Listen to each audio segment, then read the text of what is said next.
তোর ফলটা কোন জায়গায়? আমি তোর বাপের গু সাফ করছি, তোর তোর দুই বউ এখন আছে, আমার তোর বউ আছে, রিয়াও তোর বউ আছে। রিয়া তোর বউ থাকতো তাহলে একদিন আমার সামনে কাগজ নিয়ে দাঁড়াইতো, বুঝিস নি? ওর বউ না দেখে কাগজ আসতে পারে। হ্যাঁ তুই তো জানিস, তুই তো মন থেকে জানিস যে তোরা এখনো স্বামী স্ত্রী। ওই মা ওর বউয়ের কাগজ নিয়ে আসতে বল, আসে না কে?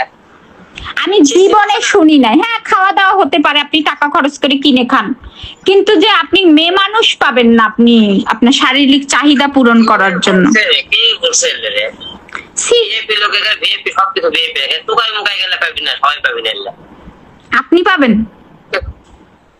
তাই ভিএপি লোক না আপনি কি এই যাদের সাথে কাজ করছেন? আমি এটা কথা কই, জেল খানে আমি যখন ঢুকি বুঝছে, জেল খানে জেলা সুপার আসে, আমাকে দেখলে স্পেশাল ভাবে সব রেখে দেয়।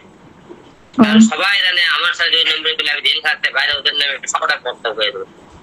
সব সাংবাদিক বলে তোরা জেল খাতে এই করছিস আমার সাথে। একবার আমাকে জেল খাত ধরে লাগার পরে আমি জেল খাতে বাইরে খালি করছে এই করছে, ওই জেলারের মতো একবারে চাকরি নাই, বারানের 2 নম্বর চাকরি নাই করতে চাইছে। শুনে দেখি কথা ওটাই একটু সাজ দেয়। এইরকম জেল খাতে খুব লক্ষ্য ফাঁস করে জেলারে হলে ট্রান্সফার করছে। সাজ দেয় এক ইউটিউবে আমার নাম দিয়ে। আপনার যে ক্ষমতা বাবা, ঠিক আছে? কিন্তু আমি জানতাম না যে জেলখানার ভিতরে মেয়ে মানুষ নিয়ে শোয়া যায়। খুব বেশি ফাঁস করলো তাই লেগে সাজ দেয়। ও আপনার যা মনে হচ্ছে আপনি পাগলের মতো তাই করে মানুষের সমস্যা করে দেন। এখন কি যে আমি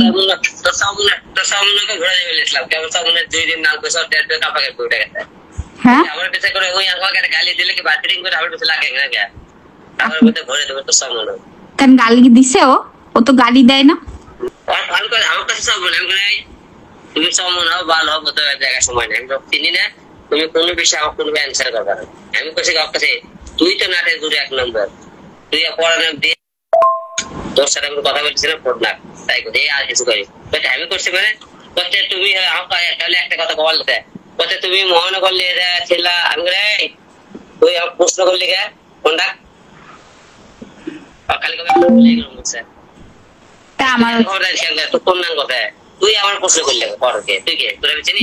আপনি তো মনে করেছিলেন কি মনে হয় বগুড়ায় গেছে আর জীবনে নামবে না, ওই কেউ ঘাড়ে উঠে যাওয়া মেয়ে মানুষ আমি না, বুঝতে পেরেছেন? ভালোবাসে মিথিলারে রাখা যায়, মিথিলা কারোর ঘাড়ে উঠে বসে না, আর জোর করে জীবনেও না। আপনি তো মনে করছিলেন আহারে আসছে এই মেয়ে একেবারে উঠে গেছে আমার বাড়িতে আর নামবে না, ওই সমস্ত লোভী মেয়ে না আমি। আর আপনার কি আছে যে আমি লোভ করতে যাব? আল্লাহর রহমতে আমার বাপের যা আছে তাতে আর মানুষের দিয়ে করা লাগবে না। আর এখন কি নষ্ট সমাজ, তাহলে জেলখানার ভিতরেও নষ্টামি হয়।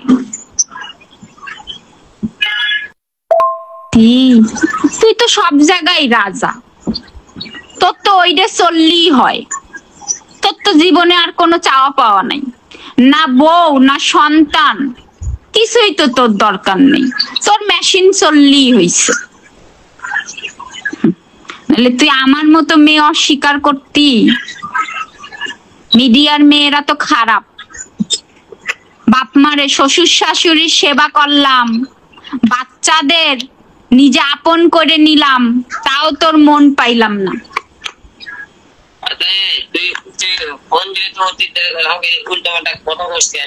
তা তুই জেলখানায় যাইও তোর শোধানো লাগবে? কথা হইতেছে একটা তুই কি করবি না করবি সবার কথা আসবে। শোন এখনো আমি তোর বউ, কিন্তু তুই তালাক দিছিস আমারে, হুজুর ডেকে তালাক দিছিস, তালাক দিয়ে দে, জীবনে তোর সাথে কথা বলবো না। না না না না তুই কবরে যাবি না কোনোদিন।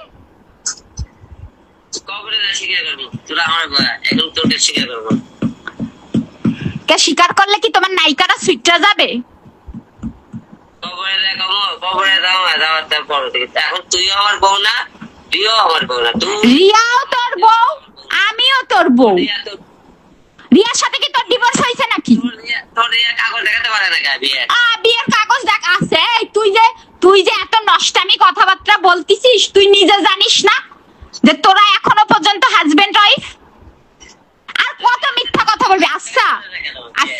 শোনা একটা কথা শোন, তোর আল্লাহ তোরে মেয়ে দেয় নাই, তুই যে পরের বাপের মেয়েগুলার এরকম অসম্মান করতেছিস, তুই আল্লাহরে বিশ্বাস করিস না? তোর কিসের তোর এখন আঙুল আছে, তুই এখন আঙুল, তুই একটা হিরো পাচ্ছে, তুই একটা হিরো পাচ্ছে। দিন আমার কোনো আনন্দ, তুই ভালো